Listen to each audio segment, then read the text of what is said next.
नमस्कार दोस्तों, मैं शिवमन सोलंकी अपने YouTube channel law testing plus में आपका स्वागत करता हूं।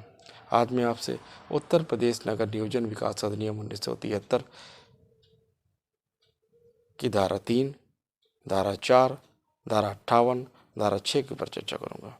धारा 3 विकास क्षेत्र की बात करता है, विकास क्षेत्र की घोषणा की बात करता है। धारा 4 विकास प्राधिकरण के गठन की बात करता है। धारा 58 विकास प्राधिकरण के विघटन की बात करता है। और धारा 6 सलाहकारी परिषद की बात करता है, यानी विकास प्राधिकरण को चलाने के लिए जो सलाहकारी परिषद बनाई जाएगी उसके विषय में बात करता है। धारा 3 में यह बताया गया है कि राज्य सरकार की राय में जब राज्य के भीतर किसी भी क्षेत्र में को विकास की कोई आवश्यकता महसूस होती है तो उसको विकास क्षेत्र के रूप में वो घोषणा राजपत्र में अधिसूचना के माध्यम से वो विकास क्षेत्र के लिए घोषणा कर सकता है। धारा 4 में ये बताया गया है कि राज्य सरकार अधिसूचना द्वारा विकास क्षेत्र के लिए प्राधिकरण का गठन कर सकती है जो कि विकास प्राधिकरण कहलाएगा। धारा 58 में बताया गया है कि यदि जिस विकास प्राधिकरण का गठन धारा 4 में किया गया है, यदि वो अपने उद्देश्य को प्राप्त कर लेती है, उसके जो सारवान उद्देश्य हैं यदि उसको प्राप्त कर लेती है तो राज्य सरकार अधिसूचना के माध्यम से ये घोषणा कर सकती है कि विकास प्राधिकरण के विघटन कर दिया जाए। और जिस तिथि को इसका विघटन किया जाएगा उस तिथि को उस प्राधिकरण की समस्त प्रॉपर्टी, निधि व बकाया जो प्राधिकरण में निहित हो या जो वसूल किए जाने योग्य हो वह राज्य सरकार में नियुक्त हो जाएंगे और राज्य सरकार के द्वारा वसूले जाएंगे। प्राधिकरण के व्ययन के लिए रखी गई समस्त नजूल भूमियाँ राज्य सरकार को प्रत्यावृत कर दी जाएंगी। प्राधिकरण के विरुद्ध प्रवर्तनीय समस्त दायित्व राज्य सरकार के विरुद्ध प्रवर्तनीय दायित्व होंगे और किसी ऐसे विकास कार्य को जो प्राधिकरण के द्वारा पूरा नहीं किया गया है कार्यान्वित करने के प्रयोजन से खंडगांव में निर्दिष्ट समस्त निधि बकाया वसूली के प्रयोजन के लिए प्राधिकरण के कार्यों का निर्वहन राज्य सरकार के द्वारा किया जाएगा। तो ये प्राधिकरण के विघटन की बात हुई।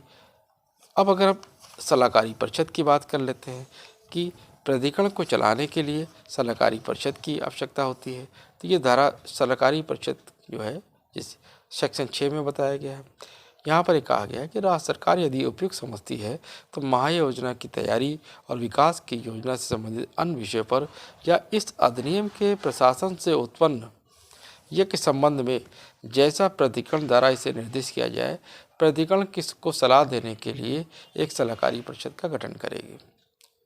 सलाहकारी परिषद में कौन कौन निम्न सदस्य शामिल होंगे।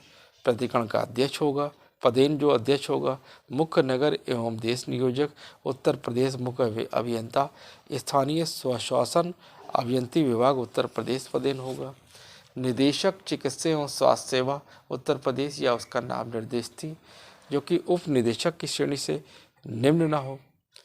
विकास क्षेत्र की सीमाओं में अधिकारिता रखने वाले स्थानीय प्राधिकरण के 4 प्रतिनिधि जिनका निर्वाचन उनके सदस्यों द्वारा स्वयं किया जाएगा और इसको इसी की उपधारा 4 के साथ पढ़ा जाएगा जहाँ पर यह बताया गया है कि ये जो सदस्य होंगे वो 3 वर्ष की अवधि के लिए पद धारण करेंगे और पुनः निर्वाचन के लिए योग्य होंगे।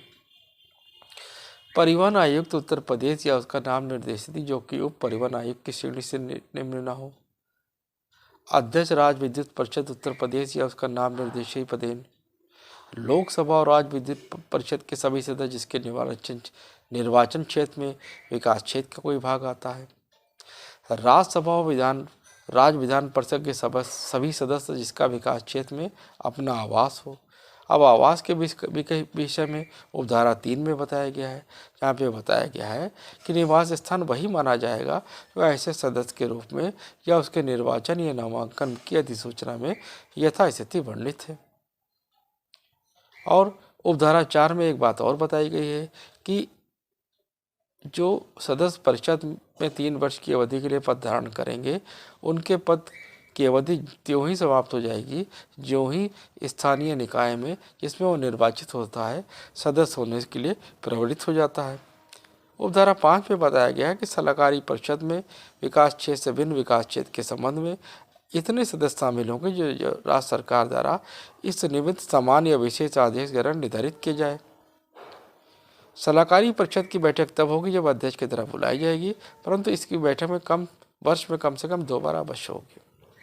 तो आज आपने देखा कि मैंने आपसे विकास क्षेत्र की घोषणा के विषय में बात की, विकास प्राधिकरण के गठन की बात की, विकास प्राधिकरण के विघटन की बात की, विकास प्राधिकरण को चलाने के लिए सलाहकारी परिषद के गठन की बात कही, उत्तर प्रदेश नगर नियोजन विकास अधिनियम 1973 के अन्य सेक्शन में के विषय में मैं अपने आने वाली लेक्चर सीरीज में चर्चा करूंगा।